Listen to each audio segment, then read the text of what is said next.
Hindi cinema में ऐसे कई अभिनेता थे जो जितना फिल्मी पर्दे पे जिद्दी किरदार निभाते थे, जैसे जो जिद पर अड़ जाते थे वो आखिरी तक कायम रहते थे, ठीक उसी तरह से ऐसे कई अभिनेता थे जो रियल लाइफ में भी जो जिद पर अड़ जाते थे वो अपना मरते दम तक चाहे कुछ भी हो जाए वो अपने बातों से नहीं पलटते थे। उन्हीं में से थे दिलीप कुमार साहब और किशोर कुमार साहब। किशोर कुमार साहब अपने गाने को बैन करवा लिया था, लेकिन उन्होंने उस ज़माने में कांग्रेस सरकार के खिलाफ गीत नहीं गाया था। और उन्हीं में से थे दिलीप कुमार साहब भी। दिलीप कुमार साहब मधुबाला को अपना 9 साल का प्यार ठुकरा दिया, लेकिन उनके पिता के सामने उन्होंने सॉरी नहीं बोला। अगर दिलीप कुमार साहब मधुबाला के पिता के सामने सॉरी बोल देते तो मधुबाला से दिलीप कुमार साहब की शादी हो जाती। जी हाँ, ये बात बिल्कुल सही है। दिलीप कुमार साहब और मधुबाला के 9 साल के अफेयर का एक कोर्ट केस के चलते अंत हो गया था। दरअसल मधुबाला ने फिल्म नया दौर साइन की थी। वो फिल्म की 15 दिनों तक शूटिंग भी कर चुकी थी, लेकिन जब B.R. चोपड़ा ने शूटिंग लोकेशन बदलकर भोपाल किए तो अभिनेता के पिता या यूँ कह लीजिए अभिनेत्री के पिता नाराज हो गए। नतीजन मधुबाला ने फिल्म पूरी करने से मना कर दिया और B.R. चोपड़ा ने उन पर केस कर दिया। यह फिल्म प्रोड्यूसर B.R. चोपड़ा ने मधुबाला के ऊपर केस कर दिया।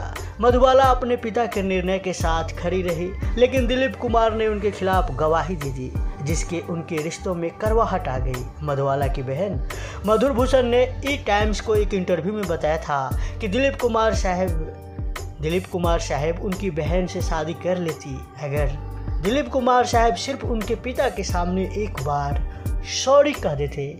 लेकिन उस दौर में हमारे कई अभिनेता ऐसे थे जो जिद ठान लेते तो अपने बातों से नहीं पलटते थे।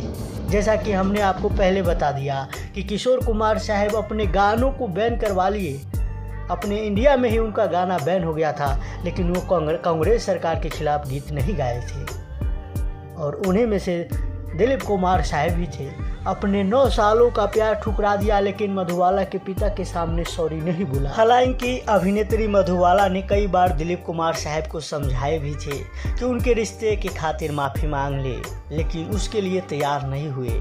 उनकी बहन मधुर ने भी कहा था कि अगर कोर्ट केस नहीं होता तो मधुबाला और दिलीप कुमार साहब को निकाह हो जाता। जी हाँ, वैसे दिलीप कुमार साहब भी इस्लाम धर्म से भी ताल्लुक़ रखते थे, लेकिन उन्होंने फिल्मों में आने के बाद अपना नाम दिलीप कुमार रख लिया था। मधुर ने आगे दिलीप कुमार साहब की तारीफ़ करते हुए कहा था, ETVM एक चैनल है, उसी में ही उन्होंने बोला था दिलीप कुमार साहब एक शानदार इंसान थे, लेकिन वो एक सॉरी कहने को तैयार नहीं हुए, जिससे कई दिलों को ठेस पहुंची थी। मधुबाला रोती रही और दिलीप कुमार साहब से कहती रही, देखो हमारी ज़िंदगी बर्बाद हो जाएगी। और दिलीप कुमार साहब उनसे पूछते, तुम इतनी जिद्दी क्यों कर रही हो? सिर्फ यही बात दिलीप कुमार साहब कहते थे कि तुम इतनी जिद क्यों कर रहे हो, और ये बात आगे की ओर बढ़ा देते थे। दिलीप कुमार साहब ने अपने biography Dilip Kumar the substance and the shadow में बताया है कि दोनों फिल्म तराना के सेट पर एक दूसरे की तरफ खींचे चले आए।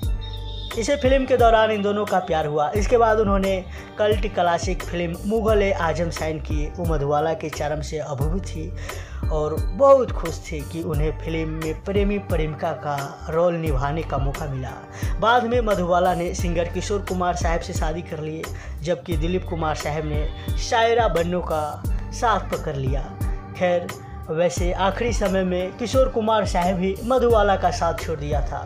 खैर, आपको ये अनसुनी किस्से कैसा लगा आप हमें कमेंट में बताइए, और इस वीडियो को शेयर कीजिए और नीचे लाल बटन दबाकर इस चैनल को फ्री में सब्सक्राइब कीजिए।